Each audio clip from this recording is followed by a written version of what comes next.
إن الله وملائكته يصلون على النبي يا أيها الذين آمنوا صلوا عليه وسلموا تسليما اللهم صل على سيدنا شفيعنا ومولانا محمد وعلى آل سيدنا شفيعنا ومولانا محمد وبارك وسلم صلاة وسلاما عليك يا رسول الله. اللہ تبارک و تعالیٰ کا فضل و کرم ہے کہ اس نے ہمیں آقائے نامدار مدنی تاجدار دو عالم کے مالک و مختار گلشن ہستی کے اولین فصل بہار سید عالم نور مجسم رابط آدم بنی آدم سیدنا محمد مصطفیٰ مصطفیٰ صلی اللہ علیہ وآلہ وصحبہ وسلم کی امت میں پیدا فرمایا. ہم اور آپ ارحم الراحمین کی بارگاہ میں جمع ہیں.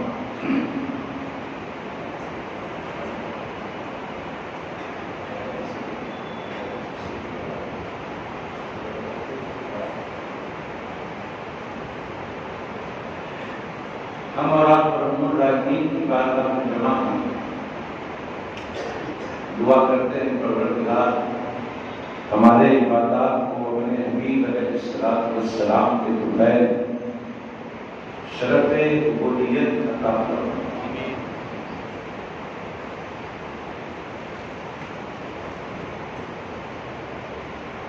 قرآن کریم ہدی للناس بن کر آیا ہے،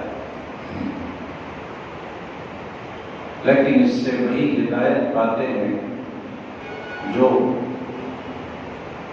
متقین ہیں، تقوی والے. آیت تو سب کے لیے ہے، لیکن اس سے فیض پاتے ہیں تقوی اور پرہیزگاری کرنے والے، اللہ سے ڈرنے والے.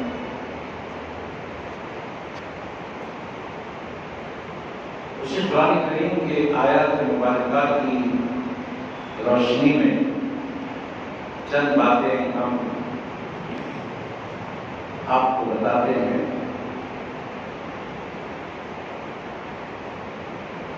اور سفر کرتے ہیں اس وقت سے لے کر جب کہ کچھ بھی نہیں تھا اور اس وقت تک جب کہ سب کچھ ہو چکا ہوگا. از ابتدا کا انتہا ہم بات کریں گے اپنے وقت کے اندر.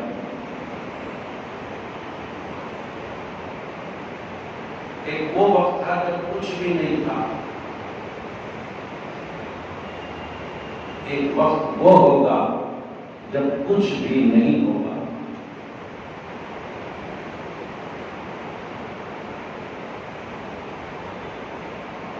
وہ وقت یاد کرو جب کچھ نہیں تھا، کیسا سما تھا وہ وقت.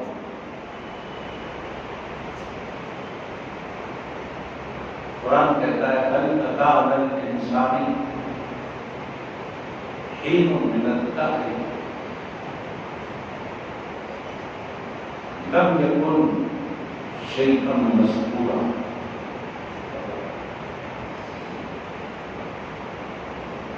آج ہم دیکھتے ہیں انسانوں کی کثیر تعداد دنیا میں، ساری دنیا میں لوگ پھیلے ہوئے ہیں، کروڑوں اربوں کی تعداد، کھربوں کی تعداد. جدھر جاؤ بنی آدم نظر آتے ہیں، اولاد آدم نظر آتی ہے. لیکن ایک وقت وہ تھا جس وقت آدمی نام کی کوئی چیز ہی نہیں تھی. اللہ تعالیٰ فرماتا ہے قرآن پاک میں هل أتى على الإنسان حين من الدهر لم يكن شيئا مذكورا. آدمی نام کی کوئی چیز ہی نہیں تھی.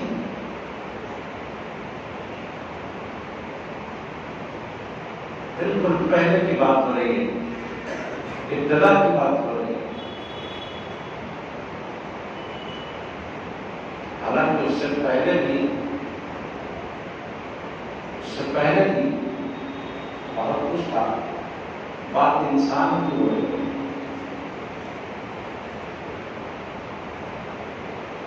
انسان تھا ہی نہیں. اس وقت کی اللہ بات کر رہا ہے. انسان نام کی کوئی چیز ہی نہیں تھی. یہ بے نام و نشان تھا, کچھ بھی نہیں تھا. ہمارے ماضی کی بات ہو رہی ہے. آج ہم حال میں ہیں,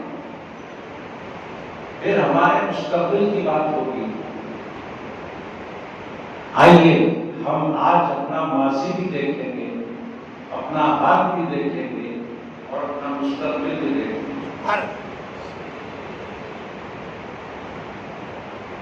انسان کا نام و نشان بھی نہیں تھا. اللہ فرماتا ہے کچھ نہیں. اولاد آدم بھی نہیں تھی اور خود آدم بھی نہیں تھے. قرآن کریم میں انسان کی پیدائش کے بارے میں کہیں آتا ہے کہ ہم نے مٹی سے پیدا کیا, اور کہیں آتا ہے کہ ہم نے انسان کو نطفے سے پیدا کیا. مٹی سے پیدائش کی بات ہوتی ہے, کہیں نطفے سے پیدائش کی بات ہوتی ہے. اب مٹی سے پیدا ہوا انسان یا نطفے سے پیدا ہوا, آخر بات کیا ہے؟ مفسرین کرام نے ارشاد فرمایا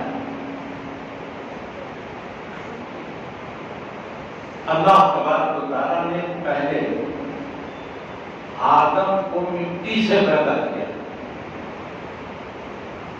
اور آدم کی اولاد کو نطفے سے پیدا کیا. مختصر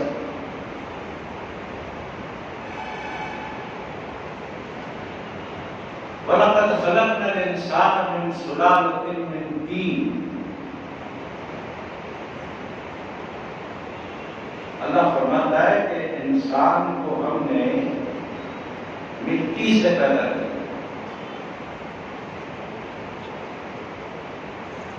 وَلَقَدْ خَلَقْنَا الْإِنسَانَ مِنْ سُلَالَةٍ مِنْ طِينٍ. طین کہتے ہیں مٹی, مٹی سے پیدا کیا. ثُمَّ جَعَلْنَاهُ نُطْفَةً. پھر انسان کو نطفے سے پیدا کیا گیا, پانی کی بوند سے جو شہوت کے ساتھ نکلتی ہے. تو بات سمجھ میں آ گئی کہ آدم کی تخلیق مٹی سے ہوئی اور اولاد آدم کی تخلیق نطفے سے ہوئی. یہ بات سمجھ میں آ گئی.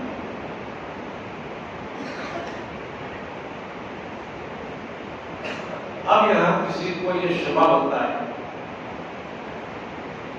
کسی کو اگر یہاں خیال ہوتا ہے ہمارے نبی علیہ السلام,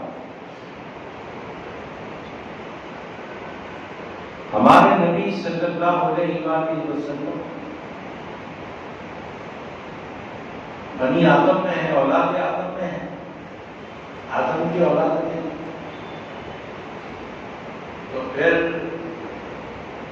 پہلے آدم پیدا ہوئے مٹی سے، پھر اولاد آدم پیدا ہوئی، اور اولاد آدم میں ہمارے نبی پیدا ہوئے۔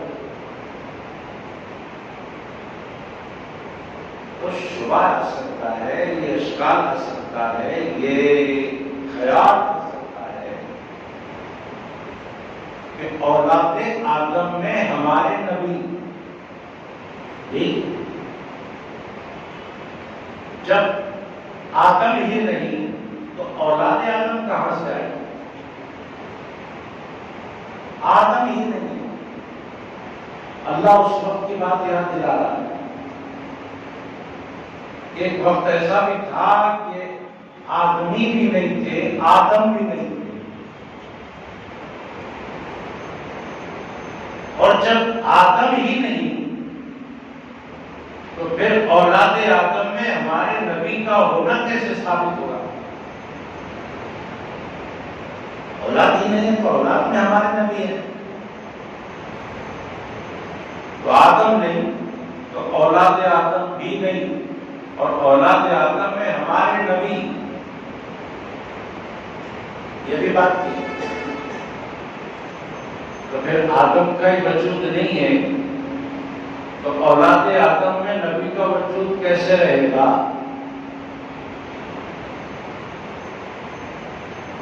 یہ وسوسہ آ سکتا ہے۔ اسی لیے تو اللہ نے کتاب کے ساتھ صاحب کتاب کو بھیجا۔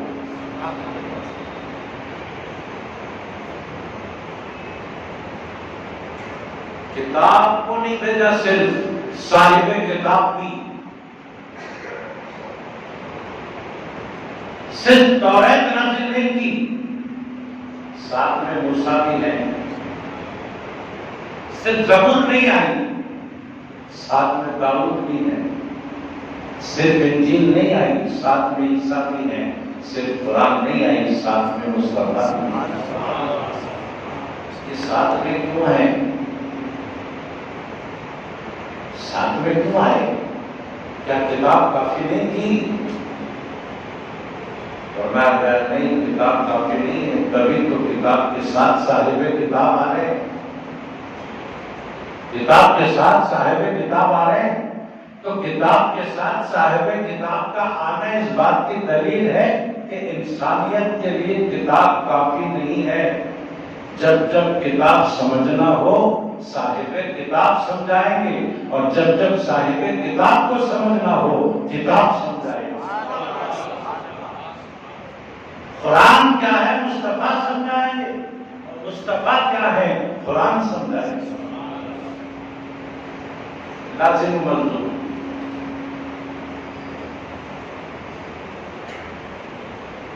جب آدم ہی نہیں ہے تو پھر مصطفیٰ کیسے؟ آدم کی اولاد میں مصطفیٰ ہے نا، آدم ہی نہیں ہے تو مصطفیٰ کیسے؟ یہ وسوسہ آ سکتا ہے۔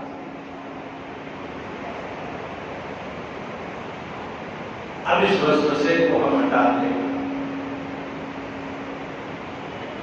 اس وسوسے سے ہم نجات پاتے ہیں،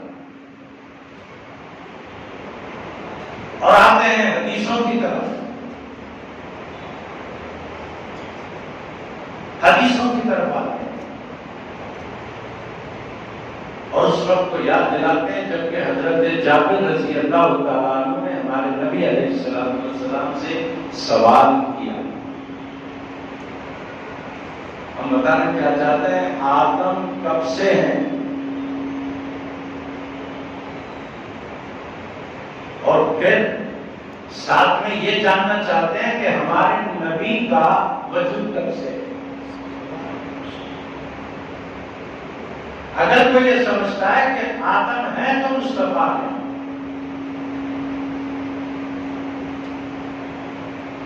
جب آدم نہیں تھے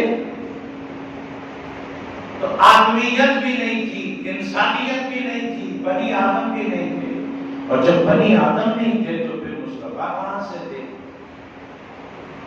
یہ وسوسے کون دور کر رہے ہیں؟ حدیثوں کے ذریعے۔ حضرت جابر پوچھتے ہیں یا رسول اللہ علیہ السلام بتائیے اللہ نے سب سے پہلے کس کو پیدا کیا؟ اللہ نے سب سے پہلے کس کو پیدا کیا؟ ہمارے نبی علیہ السلام نے جواب دیا اے جابر سنو، اللہ نے سب سے پہلے تمہارے نبی کے نور کو پیدا کیا، سب سے پہلے۔ اب بات سمجھ میں آ گئی؟ تمام بنی آدم نطفے سے بنے، نطفے سے پہلے بنی آدم نہیں، اور نطفہ مٹی سے بنا،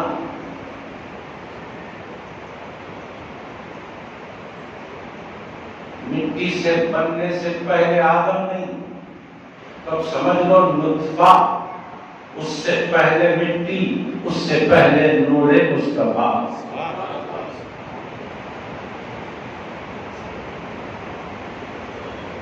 اب دربار رسالت میں پوچھتے ہیں یا رسول اللہ علیہ السلام آپ پہلے کہ آدم پہلے؟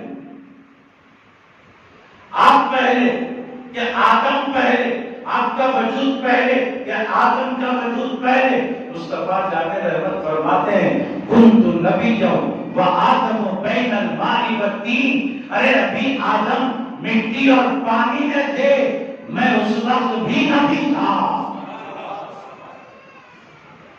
ابھی آدم بن رہے تھے، اللہ نے پانی اور مٹی سے ملا کر بنا رہا تھا۔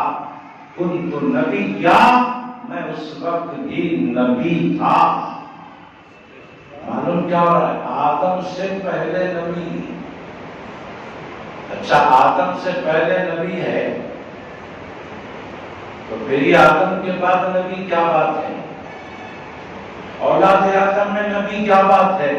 آدم سے پہلے ہمارے نبی اور آدم کی اولاد میں بھی ہمارے نبی، یہ کیا قصہ ہے؟ تو سن لو، آدم سے پہلے جو نبی ہے وہ نبی کا وجود ہے، آدم کی اولاد میں جو نبی ہے وہ نبی کا ظہور ہے۔ وہ وجود تھا، یہ ظہور ہے۔ وجود اور ظہور کو سمجھنے کی ضرورت ہے۔ آدم سے پہلے نبی کا نام جگمگا رہا، آدم سے پہلے نبی کا نور جگمگا رہا۔ اللہ فرماتا ہے هل أتى على الإنسان حين من الدهر لم يكن شيئا مذكورا، ایک وقت وہ تھا کہ آدم کا نام و نشان بھی نہیں تھا، ایک وقت وہ تھا کہ انسان کا نام و نشان بھی نہیں تھا۔ جب آدم ہی نہیں تو آدمیوں کا کہاں شمار؟ آدم کے بعد تو سارے آدمی آئے، آدم ہی نہیں ہے۔ آدم سے پہلے نام مصطفیٰ ہے۔ ایسے معلوم؟ خود حضرت آدم سے پوچھو، جب اتارے گئے زمین پر آ کر رونے لگے رونے لگے رونے لگے، اے اللہ مجھے معاف کر دے، اے اللہ مجھے معاف کر دے، اے اللہ مجھے معاف کر دے۔ معافی نہیں ہو رہی، معافی نہیں ہو رہی۔ ایک دن اللہ کو رحم آیا، اللہ نے آدم کے دل میں ایک بات ڈالی، ایک بات آدم کے دل میں ڈالی۔ کیا ڈالی؟ جو بھی بات ڈالی آدم کے دل میں، حضرت آدم نے اس پر عمل کیا۔ آدم نے اس ڈالی ہوئی بات پر عمل کیا۔ اب دعا کے تیور بدل گئے۔ ابھی تک دعا ہوتی تھی اے اللہ مجھے معاف کر دے، اے اللہ مجھے معاف کر دے، اے اللہ مجھے معاف کر دے۔ جب اللہ نے دل میں بات ڈالی اس کے بعد دعا کا تیور بدل گیا۔ اب دعا کیا ہو رہی ہے؟ اے اللہ محمد کے طفیل معاف کر دے، محمد کے طفیل معاف کر دے۔ اب بدل دی دعا۔ وسیلہ آ گیا. اللہ نے فرمایا آدم یہ نام کہاں سے ملا؟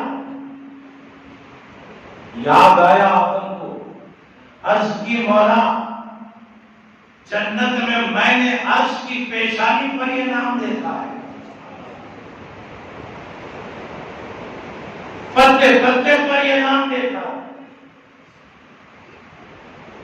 جیسا کہ حدیث پاک میں آیا جنت میں 70,000 باغات ہیں، ہر باغ میں 70,000 درخت ہیں، ہر درخت پر 70,000 پتے ہیں، ہر پتے پر نام خدا کے ساتھ نام محمد لکھا. جہاں جہاں جنت میں تیرا نام دیکھا، تیرے نام کے ساتھ یہ تیرے محبوب کا نام دیکھا، سمجھ گیا اب دعا کی مقبولیت کے لیے اس نام کا وسیلہ لیتے ہیں. اللہ نے فرمایا آدم تو نے جس ہستی کا نام لیا ہے سن لے، لولا لما خلقت الدنیا، اگر اسے پیدا کرنا نہ ہوتا تو میں دنیا کو ہی پیدا نہ کرتا. معلوم کیا ہوا ہے؟ فیضان نبوت ہمارے نبی کا آدم سے بھی پہلے، انسان سے بھی پہلے، آدمیت سے بھی پہلے. اللہ فرماتا ہے کہ ایک وقت وہ تھا جبکہ انسان کا نام و نشان بھی نہیں تھا، انسان کا نام و نشان بھی نہیں، اس وقت بھی نام محمد جگمگا رہا. یہ ہماری ابتدا تھی. اللہ نے انسان کو یعنی آدم کو مٹی سے پیدا کیا، من سلالۃ من طین، مٹی سے، ثم جعلناہ نطفۃ، پھر پانی کی بوند سے اسی آدم کی نسل میں سارے انسان پیدا ہو گئے. اس کے بعد اللہ نے کیا کیا؟ اچھائیاں بھی سامنے رکھ دی، انسان کی برائیاں بھی سامنے رکھ دی. اے انسان دیکھیے اچھائیاں ہیں، ان پر عمل کرے گا تو تیری آخرت اچھی ہو جائے گی. یہ دنیا تو چند روزہ ہے، گزر جائے گی نا. اس کے بعد والی جو زندگی ہے وہ ہمیشہ ہمیشہ کے ہمیشہ ہمیشہ کی زندگی.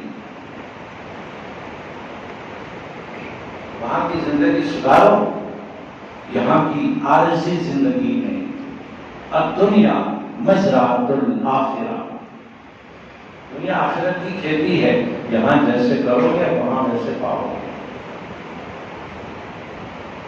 اچھائیاں بھی رکھ دی اللہ نے انسان کے سامنے، برائیاں بھی رکھ دی. فرمایا اچھائیاں کرو گے تو آخرت اچھی، برائیاں کرو گے تو آخرت بری، ٹھکانا برا. اب انسان کو چاہیے کہ اچھائیوں پر عمل کرے، برائیوں سے اجتناب کرے. گناہ ہو جائے تو فوراً توبہ کر لے. اچھائیاں کرنا، اچھائیاں دو قسم کی ہے، ایک اللہ کا حق ادا کرنا، دوسرے بندوں کا حق ادا کرنا. اللہ کی عبادت کرنا، بندوں کی خدمت کرنا، یہ دو کام کرنے ہیں. صحابہ کرام کو دیکھیے، اللہ کی عبادت بھی کرتے، مخلوق کی خدمت میں بھی رہتے. اہل بیت اطہار کو دیکھیے، اللہ کی عبادت بھی کرتے، مخلوق کی خدمت میں بھی لگے رہتے.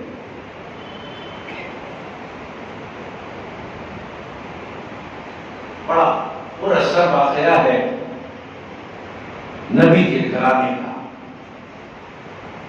حضرت امام حسن امام حسین رضی اللہ عنہ بیمار ہوئے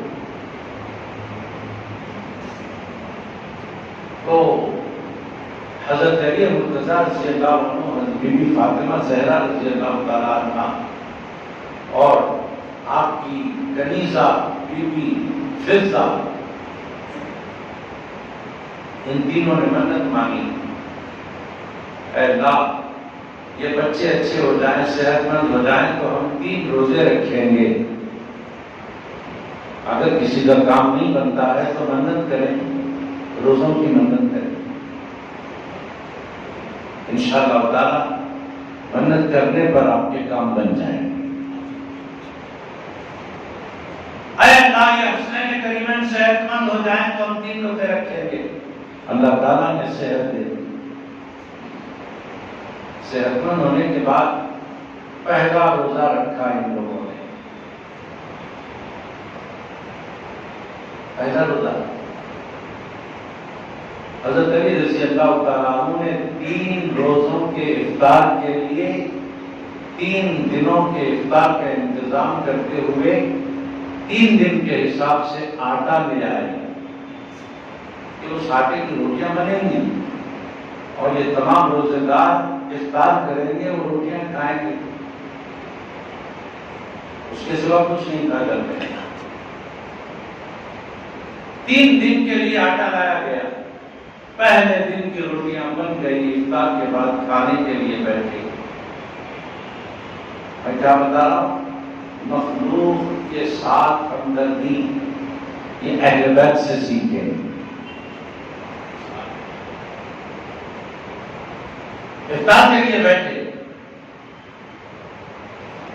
دروازے پر دستک ہوئی، اے نبی کے گھر والوں ایک مسکین آیا ہے بھوکا پیاسا، اسے کچھ کھانے کا انتظام کر دو۔ ابھی بیٹھے ہی تھے کہ آواز آنے پر سب نے اپنی روٹیاں اٹھا کر سائل کو دے دی، مسکین کو دے دیا اور پانی پی کر ویسے ہی سو گئے۔ دوسرے دن پھر روزہ رکھا، دوسرے دن کے آٹے کی روٹیاں بنا لی اور پھر افطار کے بعد روٹیاں کھانے کے لیے بیٹھے۔ ایک یتیم نے دستک دی اور کہا کہ یتیم آیا ہے، اس کی مدد کریں، اس کو کھانے کے لیے دیں۔ روٹیاں اٹھا کر اہل بیت نے ساری کی ساری اس یتیم کو دے دی۔ اس کے بعد تیسرے دن جا کے روٹیاں بن گئی۔ ایک قیدی چھپ کر آیا اور دستک دی کہ میں بھوکا ہوں، قیدی ہوں، مجھے کھانے کے لیے دیں۔ تیسرے دن بھی دے دیا، پانی پر افطار کر۔ اللہ تبارک و تعالیٰ کو ان کی یہ ادا اتنی پسند آئی کہ ان کی یہ ادائیں قرآن میں محفوظ ہو کر قیامت تک کے لیے رہ گئی۔ اب ان کی تعریف اللہ کر رہا ہے، یہ لوگوں کے دکھانے کے لیے تو کیے نہیں تھے، لوگوں کی تعریف کے محتاج نہیں تھے، اللہ کے لیے کیا تھا۔ اللہ نے تعریف کر دی، فرمایا وَيُطْعِمُونَ الطَّعَامَ عَلَىٰ حُبِّهِ مِسْكِينًا وَيَتِيمًا وَأَسِيرًا۔ ارے یہ کیسے پاکیزہ لوگ ہیں، مسکین آتا ہے تو اس کو دے دیتے ہیں، یتیم آتا ہے تو اس کو دے دیتے ہیں، اسیر آتا ہے تو اس کو دے دیتے ہیں، اور یہ دینا خود نہ کھا کر دینا ہے اور اللہ کو خوش کرنے کے لیے دینا ہے۔ اللہ حبہ، اللہ اور اس کے رسول کی محبت میں کھلا دیتے ہیں۔ مسکینوں و یتیموں و اسیرا، بھوکے رہتے تھے، خود اوروں کو کھلاتے تھے۔ کتنے صابر تھے محمد کے گھرانے والے۔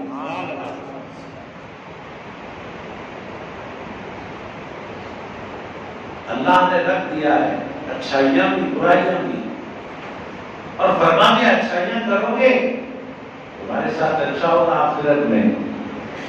بعض لوگ یہاں کی اچھائیوں کا بدلہ یہیں پر لینا چاہتے ہیں، یہاں کچھ اچھا کر دیا تو اس کا بدلہ یہی دیکھنا چاہتے ہیں، یہ غلط ہے۔ اگر کسی نے برا کر دیا تو اس کے ساتھ برا ہوتا ہوا یہی دیکھنا چاہتے ہیں، یہ غلط ہے۔ یہ عارضی زندگی چند روزہ زندگی ہے، یہاں جو بھی اچھا اور برا ہوگا نا اس کا بدلہ آخرت میں دیکھنا ہوگا، یہاں نہیں۔ لوگ بولتے ہیں ہم اتنا اچھا کرتے ہیں، ہر دن کام کرتے ہیں، تلاوت قرآن کرتے ہیں، نماز پڑھتے ہیں، لوگوں کے ساتھ اچھا برتاؤ کرتے ہیں، پلٹ کر ہمارے ساتھ اچھا ہوتا ہوا ہم نہیں دیکھ رہے ہیں، یہ اللہ کا کیا انصاف ہے بھائی؟ فلاں آدمی اتنا برا ہے لیکن وہ اچھی حالت میں ہے، اللہ تعالیٰ کو چاہیے کہ اس کے ساتھ برا کرے۔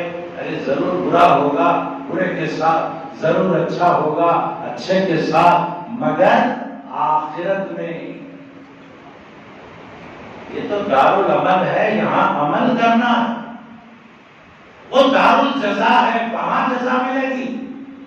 آپ کہیں گے عمل بھی ہم یہاں کریں گے اور جزا بھی ہم کو یہاں مل جائے، یہ نہیں ہونے والا۔ بس یہاں اچھا کرتے جاؤ، اچھا کرتے جاؤ، اچھا کرتے جاؤ، اس کی رحمت سے امید رکھو کہ وہ ہمارے ساتھ وہاں اچھا کرے گا، یہ امید رکھو۔ تو جو بندے یہاں اچھا کرتے ہیں، جو بندے یہاں اچھا کرتے ہیں، اللہ کی عبادت کرتے ہیں، مخلوق کی خدمت کرتے ہیں، جب وہ آخرت میں پہنچیں گے ان کے ساتھ اچھا ہوگا۔ کیا اچھا ہوگا؟ وہ اچھا ہوگا جو ہم گمان بھی نہیں کر سکتے، ہم سوچ بھی نہیں سکتے، اتنا اچھا ہوگا۔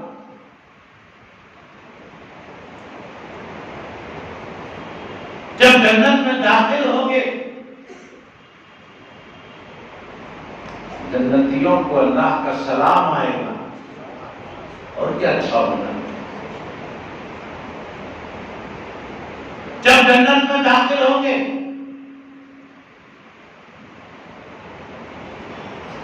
تو تمہیں اتنا وسیع و عریض محل دیا جائے گا کہ جہاں تمہاری نظر جا کر رکے گی وہاں تک تمہارا محل رہے گا۔ تمہیں ایسے باغات میں رکھا جائے گا کہ قرآن میں اللہ فرماتا ہے کہ ہم باغات کے بیچوں بیچ تخت بچھائیں گے تمہیں بیٹھنے کے، تم ان تختوں پر بیٹھو گے، ان تختوں کے نیچے نہریں بہتی ہوئی تم دیکھو گے، شراب کی نہر۔ کون سی شراب؟ شراب طہور، دودھ کی نہر، پانی کی نہر، شہد کی نہر، یہ نہر بہتی ہو۔ قرآن میں آیا کہ وہ تختوں پر ایسے ہی بٹھا دیں گے، تمہیں ٹیکا دے کر بیٹھنے کے لیے تکیے بھی رکھے جائیں گے۔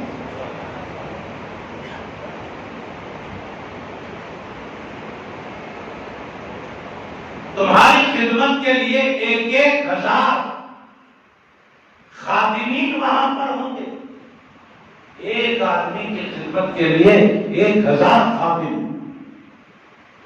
تم جو چاہو گے تمہارے سامنے پیش کر دیا جائے گا،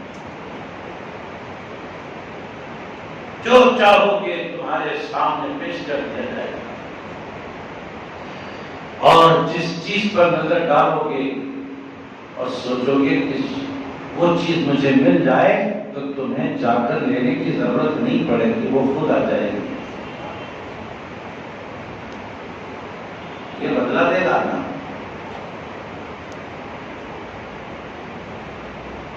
محلات ہوں گے، حوریں ہوں گی، غلمان ہوں گے، جو ہمارے گمان میں نہیں ہے وہ بھی رہے گا۔ مگر اتنا سب کچھ ملنے کے بعد بھی ایک وہ نعمت ہے، اگر وہ نعمت نہ ملے تو پوری جنت بیکار نظر آئے گی۔ اگر وہ نعمت نہیں ملتی ہے تو پوری جنت بیکار نظر آئے گی۔ وہ نعمت کیا ہے؟ دیدار خداوندی، اللہ کا دیدار۔ وہ دیدار اگر نظر نہیں آ رہا، وہ دیدار اگر نہیں ہو رہا تو نہ پانی کی شہد، نہ دودھ کی شہد نہر، نہ شہد کی نہر، نہ پانی کی نہر، نہ شراب کی نہر، کوئی نہر بھی ہمارا دل نہیں پہلا سکے گی۔ سب سے بڑی نعمت اللہ کا دیدار، سب سے بڑی نعمت۔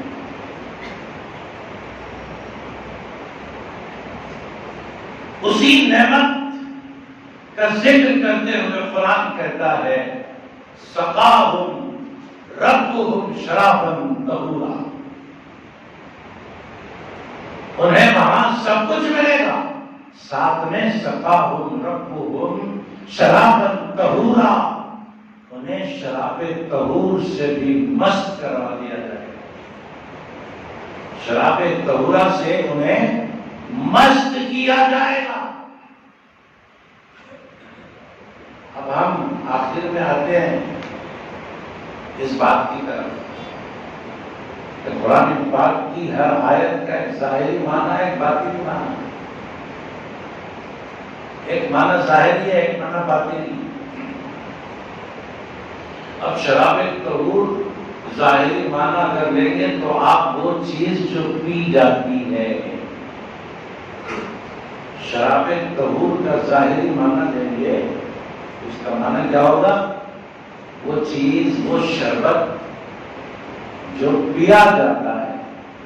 باطنی معنی لیں گے تو کیا ہوگا؟ وہ دیدار جو آنکھوں سے کیا جاتا ہے۔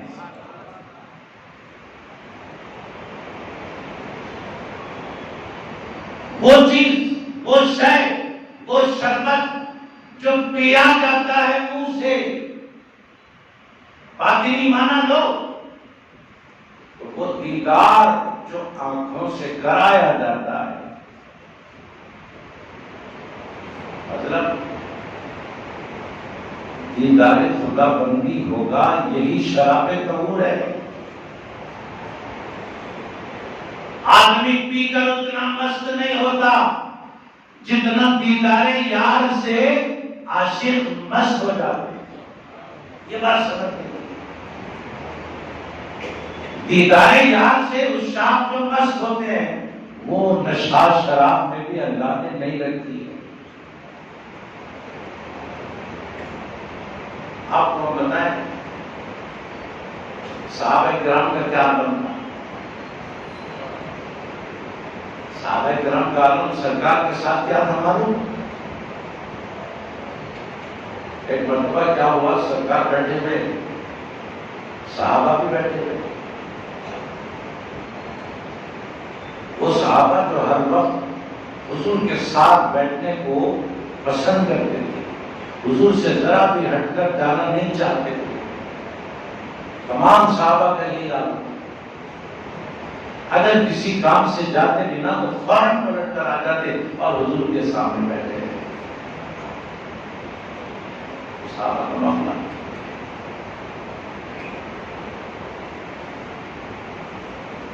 ایک بار ہوا کیا، بڑے بڑے کفار کے رئیس آئے،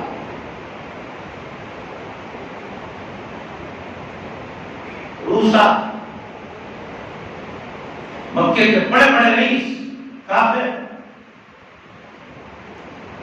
آئے مسلمان ہونے کے لیے، اور آنے کے بعد دیکھا کہ ہمارے نبی علیہ السلام کے قریب، بالکل قریب نادار صحابہ بیٹھے تھے،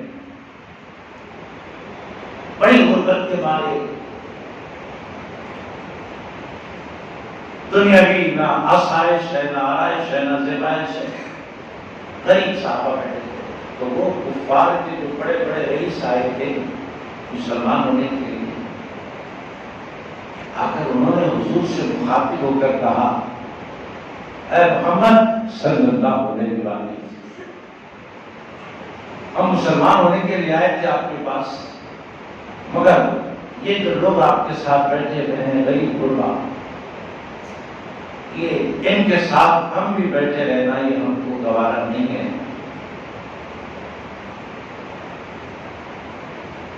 ان کے ساتھ میں بیٹھنا ہمیں گوارا نہیں ہے، لہذا ان کو آپ اپنے پاس سے ہٹا دیں تو پھر ہم بیٹھ کر آپ سے کچھ باتیں کریں گے، مسلمان ہو جائیں گے۔ آقا دو جہاں صلی اللہ علیہ وسلم اپنی طرف سے کوئی فیصلہ نہیں کرتے تھے۔ ہمارے نبی علیہ السلام نے تھوڑی دیر خاموشی اختیار کی، اللہ کی طرف سے کیا حکم آتا ہے دیکھیں گے، اس انتظار میں تھے۔ اللہ نے فرمایا لا تطرد، اے میرے حبیب صلی اللہ علیہ وسلم اپنے صحابہ کو دور نہ کرنا، اپنے صحابہ کو دور نہ کرنا۔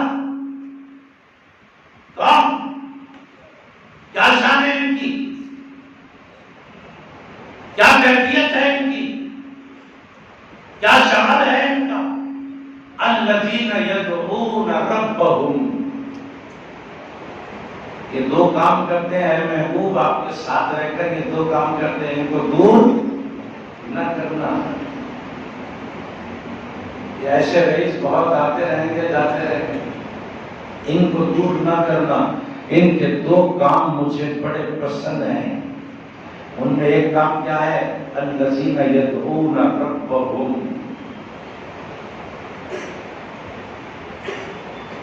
یہ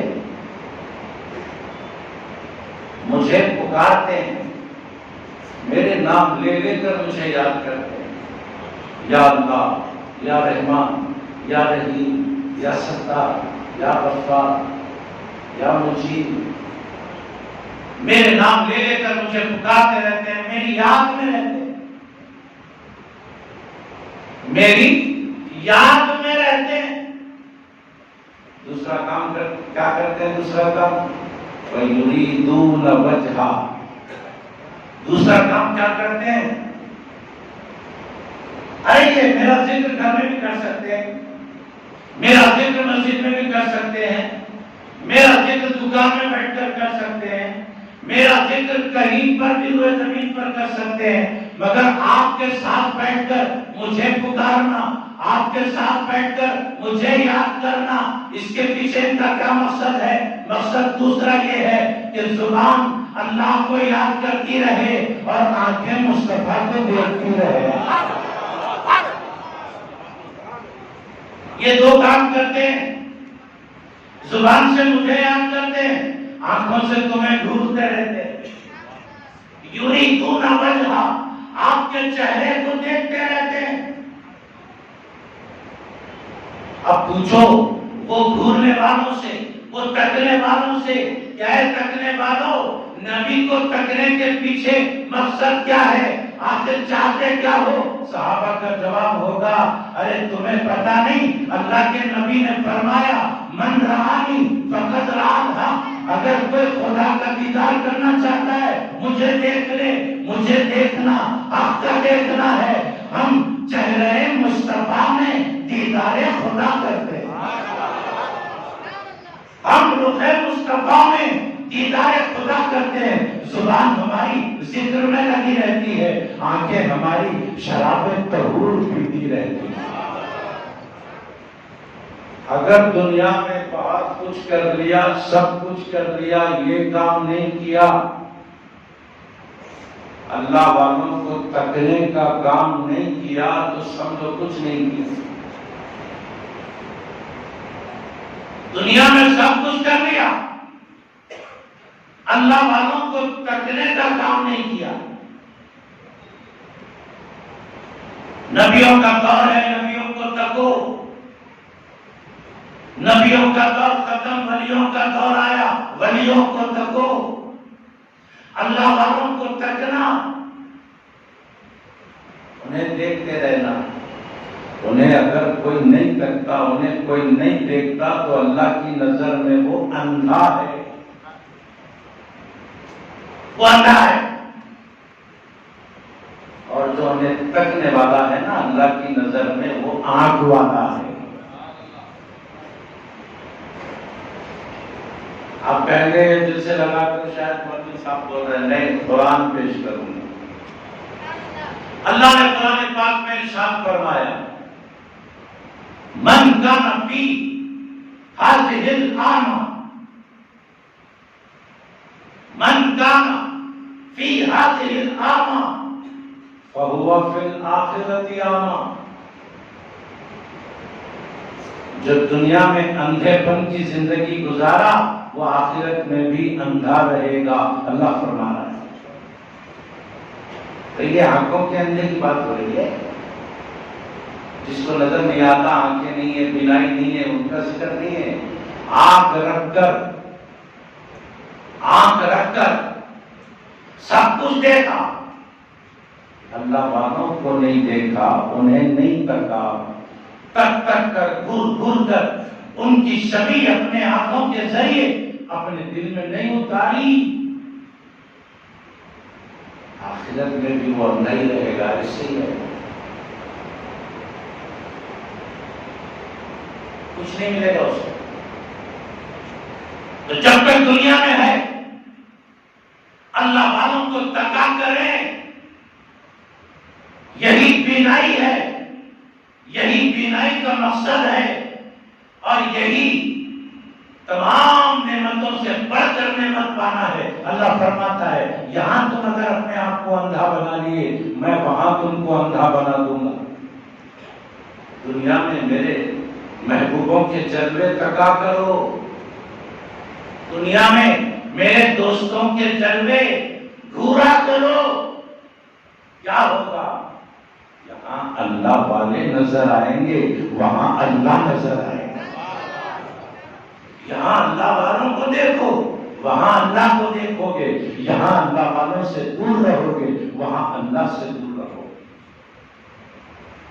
از ابتدا کا انتہا ہم نے بات کی ہے، ہمارے ماضی کی بھی ہم نے بات کی ہے، ہمارے حال کی بھی ہم نے بات کی ہے، ہمارے مستقبل کی بھی ہم نے بات کی ہے۔ اگر ہم یہ باتیں دل میں اتار لیتے ہیں تو پھر ہم نے بہت بڑی دولت کمائی۔ اللہ سے دعا ہے جو کچھ کہا گیا سنا گیا اس پر ہم سب کو ہمیں توفیق عطا فرمائے۔ بیماروں کے کچھ نام ہے، اللہ ہم سب کو صحت کاملہ عطا فرمائے۔ بصیر الدین کو، سیدہ بی بی کو، بصیر الدین خواجہ نصیراللہ مقبول قریشی آمنہ کی جانی، اللہ ان سب کو صحت مند بنائے۔ واخر دعوانا الحمدللہ۔